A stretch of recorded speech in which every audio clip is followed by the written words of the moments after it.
Hello guys, सत श्री अकाल, नमस्कार, अस्सलाम वालेकुम and welcome back to our YouTube channel Lucky Army Vlog. ਤੇ ਗਾਇਸ ਹਾਜ਼ਰ ਹਾਂ ਤੁਹਾਡੇ ਸਾਹਮਣੇ ਇੱਕ ਨਵੀਂ ਰਿਐਕਸ਼ਨ ਵੀਡੀਓ ਦੇ ਨਾਲ। ਤੇ ਅੱਜ ਦੀ ਜੋ ਵੀਡੀਓ ਹੈ ਉਹਦੇ 'ਚ ਆਪਾਂ ਗੱਲ ਕਰਾਂਗੇ, ਜਿਵੇਂ ਕਿ ਤੁਹਾਨੂੰ ਪਤਾ ਹੈ ਕਿ ਪਾਕਿਸਤਾਨ ਦੀ ਜੋ ਪੋਲਿਟਿਕਸ ਉਹਦੇ ਵਿੱਚ ਬਹੁਤ ਹੀ ਵੱਡੇ ਚੇਂਜਸ ਆ ਚੁੱਕੇ ਨੇ। ਜੋ ਇਮਰਾਨ ਖਾਨ ਸੀ ਪਹਿਲੇ PM, ਸੋ ਰਿਟਾਇਰ ਹੋ ਗਏ ਨੇ, ਕਿ ਤੁਸੀਂ ਕਹਿ ਸਕਦੇ ਹੋ ਆਪਣੀ ਪਾਰੀ ਤੋਂ ਰਿਟਾਇਰਮੈਂਟ ਲੈ ਲਈ ਉਹਨੇ ਫਿਲਹਾਲ ਕੁਝ ਟਾਈਮ ਵਾਸਤੇ। ਤੇ ਸ਼ਹਿਬਾਜ਼ ਸ਼ਰੀਫ ਪਾਕਿਸਤਾਨ ਦੇ ਪ੍ਰਧਾਨ ਮੰਤਰੀ ਬਣ ਚੁੱਕੇ ਨੇ। ਤੇ ਇਸ ਵੀਡੀਓ ਵਿੱਚ ਇੱਕ ਬਹੁਤ ਹੀ ਵੱਡਾ ਸਰਪ੍ਰਾਈਜ਼ ਤੁਹਾਡੇ ਸਾਹਮਣੇ ਆਏਗਾ ਬਾਈ PM Imran Khan, ex-PM, note PM, ex-PM Imran Khan ਵੱਲੋਂ ਬਹੁਤ ਹੀ ਵੱਡਾ ਸਰਪ੍ਰਾਈਜ਼ ਹੈ। ਤੇ ਆਪਾਂ ਦੇਖਦੇ ਹਾਂ ਕੀ ਸਰਪ੍ਰਾਈਜ਼ ਹੋਣਾ ਤੇ ਆਪਾਂ ਕਰਦੇ ਹਾਂ ਵੀਡੀਓ ਸ਼ੁਰੂ। ਤੇ ਉਸ ਤੋਂ ਪਹਿਲੇ ਤੁਸੀਂ ਜੇ ਸਾਡੇ ਚੈਨਲ ਤੇ ਨਵੇਂ ਆਏ ਹੋ, ਪਹਿਲੀ ਵਾਰ ਆਏ ਹੋ ਤਾਂ ਸਬਸਕ੍ਰਾਈਬ ਜ਼ਰੂਰ ਕਰਿਓ ਤੇ ਨਾਲ ਦੇ ਨਾਲ ਬੈਲ ਆਈਕਨ ਵੀ ਪ੍ਰੈਸ ਕਰ ਲਿਓ ਤਾਂ ਕਿ ਸਾਡੇ ਵੀਡੀਓਜ਼ ਦਾ ਨੋਟੀਫਿਕੇਸ਼ਨ ਤੁਹਾਨੂੰ ਮਿਲਣ ਸਭ ਤੋਂ ਪਹਿਲੇ। ਇੱਕ ਗੱਲ ਆਪਾਂ ਹੋਰ ਕਹਿ ਦਈਏ ਕਿ ਸਾਨੂੰ ਜੋ ਇਹ ਪੋਲਿਟਿਕਸ ਇਹਦੇ ਵਿੱਚ ਕੋਈ ਵੀ ਐਸਾ ਇੰਟਰਸਟ ਨਹੀਂ ਹੈਗਾ, ਬਟ ਫਿਰ ਵੀ ਆਪਾਂ ਵੀਡੀਓ ਕਰ ਰਹੇ ਹਾਂ ਕਿਉਂਕਿ ਆਪਾਂ ਜੋ ਟੀਵੀ ਤੇ ਦੇਖਿਆ ਸੀ ਹਨਾ, ਉਹਦੇ ਅਕੋਰਡਿੰਗ ਆਪਾਂ ਕਰ ਰਹੇ ਹਾਂ। ਤੇ ਜੋ ਥੋੜਾ ਬਹੁਤਾ ਸਾਨੂੰ ਆਈਡੀਆ ਹੋਣਾ ਚਾਹੀਦਾ ਹੈ ਹਨਾ, ਐਜ਼ ਨੌਲੇਜ ਹੋਣੀ ਚਾਹੀਦੀ ਕਿ ਕਿੱਥੇ ਕੀ ਚੱਲਦਾ ਪਿਆ ਹੈ। ਕਰੰਟ ਅਫੇਅਰਸ ਲਗਾਈਏ ਗਾਇਸ ਤੁਸੀਂ, ਬਟ ਵੈਸੇ ਤੁਹਾਡਾ ਕੋਈ पॉलिटिक्स ਵਿੱਚ कोई इंटरेस्ट नहीं है, ना ही कोई लेना देना है। तो फिलहाल आप वीडियो करते हैं शुरू। साहब, ये जो मुनर फरकान है पाकिस्तान तहरीक इंसाफ के, इनको अपोजिशन ने बड़ा स्मार्टली इस्तेमाल उनको करने की ज़रूरत ही नहीं पेश आई। इतना ज़बरदस्त अपोजिशन ने गेम खेला। तो ये आप बताएं कि अब ये इनकी क्या हैसियत रह जाएगी? क्या ये हमें कुछ दिन बाद असम्बली में ही अपोजिशन करते हुए उस रूप में दिखाई देंगे? चूँकि इन्होंने इस्तीफ़े तो नहीं दिए, इस्तीफ़े देने के लिए तैयार भी नहीं है। आर्टिकल 63A का इतलाक भी इन पर लागू नहीं होता क्योंकि पार्टी की जो पॉलिसी थी उसके खिलाफ में तो उन्होंने वोट नहीं दिया। आमिर साहब देखिए, बिल्कुल टेक्निकली अगर आप देखेंगे तो आर्टिकल 63A से ये जो वज़ीर आज़म साहब का वोट है, जैसे पहले वोट ऑफ नो कॉन्फिडेंस जो सा था, उसमें चूंकि इन्होंने वोट नहीं किया, अगर स्पीकर इन्हें भेजते भी हैं इनके खिलाफ रेफरेंस इलेक्शन कमीशन में, तो गालिबन वहां पे इनको सुनवाई होगी और ये उस तरीके से डिस्क्वालीफाई नहीं होंगे। हाँ, आज अगर अलबत्ता शाह महमूद कुरैशी साहब इलेक्शन लड़े होते और उसमें अगर ये ना आते या उनके हक में वोट ना देते तो फिर ये 100% डिस्क्वालीफाई हो जाने थे।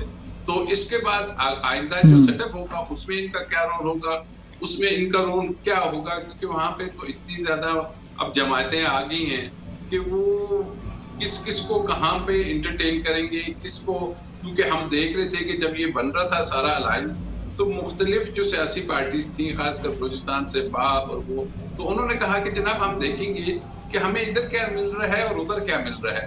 तो जब ये वो वाली सिचुएशन में आएंगे तो बड़ा मुश्किल हो जाएगा कि इनको कुछ मिले या इनको कोई ये, क्योंकि जाके इन्होंने अभी ट्रेजरी बेंचेस पे तो नहीं बैठेंगे, ये ऑपोजिशन के बेंचेस पे बैठेंगे। अगर ट्रेजरी के बेंचेस पे बैठते हैं तो पॉलिसी पार्टी की, ऑल्दो के पार्टी तो अब चली गई, इनकी कोई पार्टी नहीं रही वहां पे, अब अपोजिशन तो है भी नहीं।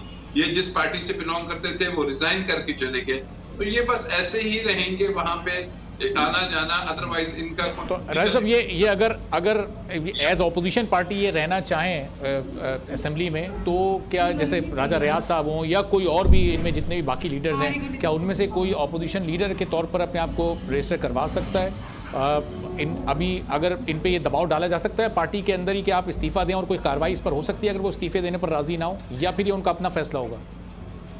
नहीं, मैं नहीं समझता कि इनके खिलाफ कोई कार्रवाई हो सकती है अगर वो इस्तीफा देने पर राजी नहीं होते।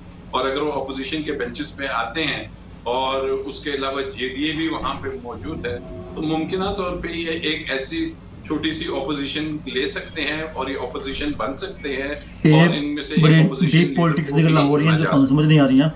मतलब ये है कि ये मुनर फरकान इस वक्त किसी भी कार्रवाई से बिल्कुल राजा साहब बच गए और पाकिस्तान तहरीक इंसाफ आज जो असेंबलियों से इस्तीफे दे के चली गई, पॉलिटिकली ये एक स्मार्ट मूव है या फिर इनको असेंबलियों में ही रहना चाहिए था? इससे उनको अपने मुनर फरकान को भी एक्सपोज करने और उनके खिलाफ कार्रवाई का ही मौका मिलता और फिर अपोजिशन भी ज़्यादा मौसर तरीके से कर सकते थे। इसका बड़ी डिटेल से मैं आपको जवाब दे सकता हूँ, लेकिन उससे पहले अभी जब आपने इंट्रो कराते हैं तो आप इंट्रो में कहते हैं नैब के प्रोसिक्यूटर।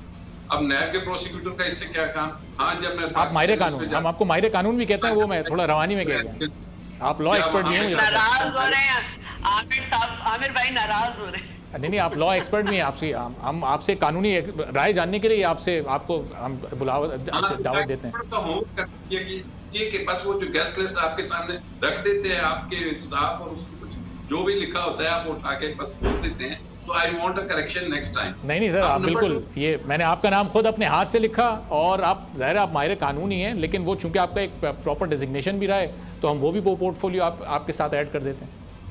चलें, अब आ जाते हैं, आपका सवाल क्या था? मैं ये पूछ रहा था कि अब ये पाकिस्तान तहरीक बंधन इंसाफ राज हो का गया। क्या एक स्मार्ट पॉलिटिकल मूव था, चूंकि अब इनके हाथ में अपने मुनव्वर फरकान के खिलाफ कार्रवाई भी नहीं रही, ये इस्तीफे देकर असेंबलियों से चले गए, अब तो ये उन लोगों के खिलाफ भी कार्रवाई नहीं कर सकते जो इनको छोड़कर ऑपोजिशन यानी अब हुकूमत की बेंचेस पर चले गए। अब तो वो ज़ाहिर कन्फ्यूजन हुकूमत, और चूंकि आज ही बनी है नई हुकूमत।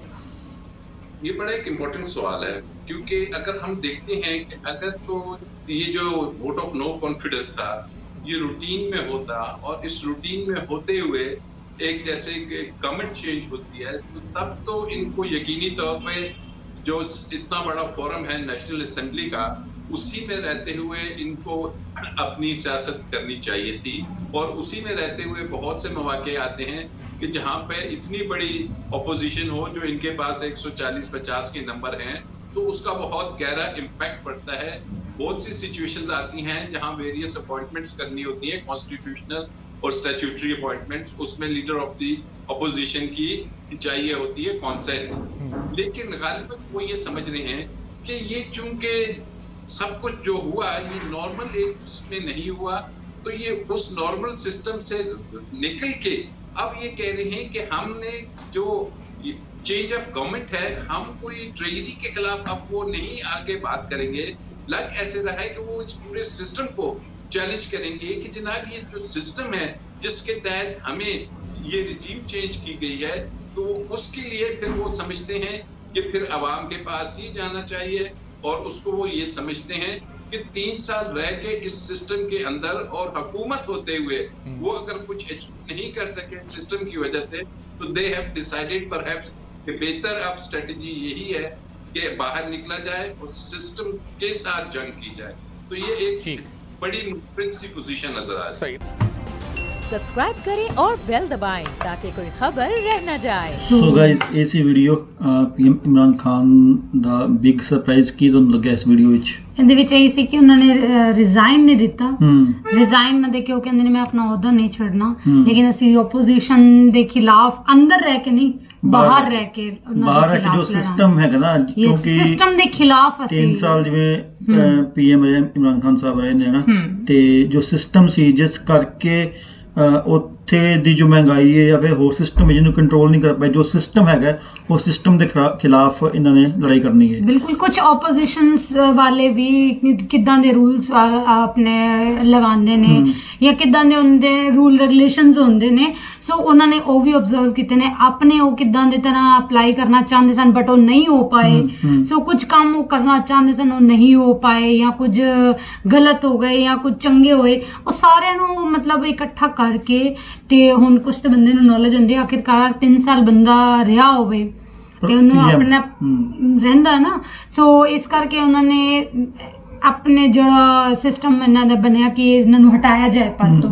ਉਹ ਕਹਿੰਦੇ ਨੇ ਮੈਂ ਇਹਦੇ ਖਿਲਾਫ ਆ, ਕਿਉਂਕਿ ਹਲੇ ਸਾਡਾ ਪੂਰਾ ਟਾਈਮ ਨਹੀਂ ਹੋਇਆ, ਪੂਰਾ ਟਾਈਮ। ਔਰ ਵੈਸੇ ਵੀ ਨਾ ਪਾਕਿਸਤਾਨ ਵਿੱਚ ਅਸੀਂ ਦੇਖਿਆ ਬਹੁਤ ਸਾਰੇ, ਲਾਸਟ ਟਾਈਮ ਅਸੀਂ ਦੇਖਿਆ ਸੀ ਬਹੁਤ ਸਾਰੇ ਪੀਐਮਸ ਐਸੇ ਨੇ, ਹਾਲਾਂਕਿ ਨਿਊਜ਼ ਵਿੱਚ ਵੀ ਚੱਲ ਰਿਹਾ ਸੀ ਕਿ ਉਹਨਾਂ ਨੇ ਆਪਣਾ ਟਾਈਮ ਜੋ ਹੈ ਨਾ ਪੂਰਾ ਨਹੀਂ ਕੀਤਾ। ਮੈਨੂੰ ਲੱਗਦਾ ਹੁਣ ਤੱਕ ਕੋਈ ਵੀ ਪੀਐਮ ਨਹੀਂ ਪੂਰਾ ਕਰ ਪਾਇਆ ਆਪਣਾ ਜੋ 5 ਸਾਲ ਦਾ ਜੋ ਟੈਨਿਓਰ ਹੈ, ਕੋਈ ਵੀ ਪੀਐਮ ਹੁਣ ਤੱਕ ਪੂਰਾ ਨਹੀਂ ਕਰ ਪਾਇਆ। ਬਟ ਹੁਣ ਦੇਖਦੇ ਆ, ਮੈਨੂੰ ਉਮੀਦ ਸੀ ਕਿ ਇਮਰਾਨ ਖਾਨ ਪੂਰਾ ਕਰ ਲੇਗਾ ਆਪਣਾ 5 ਸਾਲ ਦਾ ਪੀਰੀਅਡ, ਬਟ ਇਹ ਵੀ ਨਹੀਂ ਕਰ ਪਾਇਆ।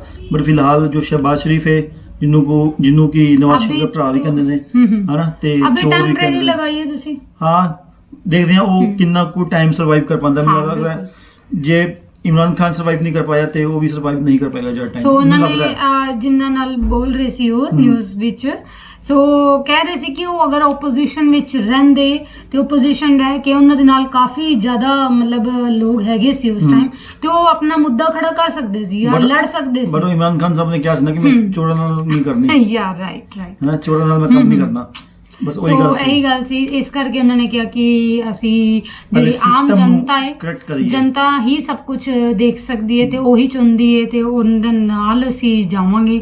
ਸੋ ਉਹਨਾਂ ਦੇ ਨਾਲ ਖੜ ਕੇ ਅਸੀਂ ਆਪੋਜੀਸ਼ਨ ਜੋ ਮਤਲਬ ਪਾਰਟੀ ਹੈ ਜਾਂ ਜੋ ਵੀ ਇਹ ਸਿਸਟਮ ਹੈ ਉਹਦੇ ਖਿਲਾਫ ਲੜਾਂਗੇ। ਸੋ ਬਾਕੀ ਅੱਛਾ ਮੂਵ ਮੈਨੂੰ ਲੱਗਿਆ, ਬਾਕੀ ਦੇਖਦੇ ਹਾਂ ਕੀ ਹੁਣ ਕੀ ਹੁੰਦਾ ਕੀ ਨਹੀਂ ਹੁੰਦਾ।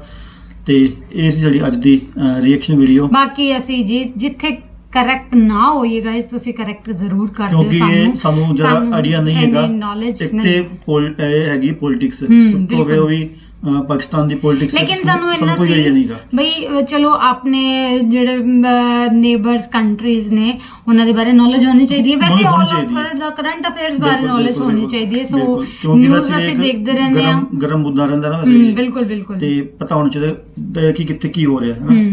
ਸੋ ਗਾਇਸ, ਇਹ ਜਿਹੜੀ ਅੱਜ ਦੀ ਵੀਡੀਓ ਤੁਹਾਨੂੰ ਕਿਵੇਂ ਦੀ ਲੱਗੀ ਕਮੈਂਟ ਕਰਕੇ ਜਰੂਰ ਦੱਸਿਓ, ਤੇ ਵੀਡੀਓ ਚੰਗੀ ਲੱਗੀ ਤੇ ਲਾਈਕ ਕਰ ਦੇਣਾ, ਸ਼ੇਅਰ ਵੀ ਕਰਿਓ। ਤੇ ਗਾਇਸ ਮਿਲਦੇ ਹਾਂ ਤੁਹਾਨੂੰ ਇੱਕ ਨਵੀਂ ਰਿਐਕਸ਼ਨ ਵੀਡੀਓ ਵਿੱਚ। Till then, bye bye, take care,